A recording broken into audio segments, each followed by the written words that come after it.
Sisi kama wizara tunatekeleza miradi mingi sana zaidi ya 700 nchi nzima ya umwagiliaji, na huu ni sehemu ya ule mradi mmoja wapo. Lakini kama mheshimiwa mkuu wa mkoa alivyosema, wana maeneo potential for irrigation kama 15, na lengo la serikali ya awamu ya 6 ni kuhakikisha kwamba maeneo haya yote yanafikiwa, na tutafanya kazi kwa juhudi, tutafanya kazi kwa maarifa makubwa usiku na mchana kuhakikisha kwamba hata haya maeneo mengine ambayo bado hajafikiwa, nayo kama mkurugenzi wa NELC alivyoeleza kwamba yameshaanza mengine kufanywa upembuzi yakinifu, ili hapo baadaye iweze kujengwa miradi kama hii. Lengo letu kubwa ni kutransform kilimo, kuleta mabadiliko makubwa na ya haraka katika sekta ya kilimo.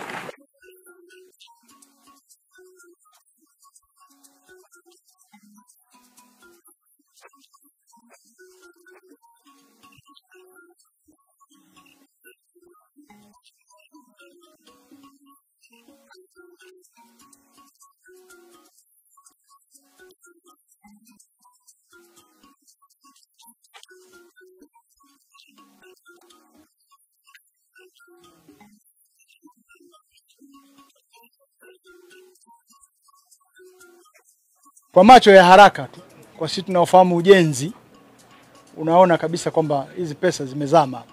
Akikuleta hili tuta hapa na huu ukuta, sio kazi ndogo, ni kazi kubwa. Tunafahamu kwamba tuna muda mfupi wa kukamilisha hili jambo. Tunawapongeza kwa kazi nzuri mnaoifanya. Tumetembelea miradi mingi.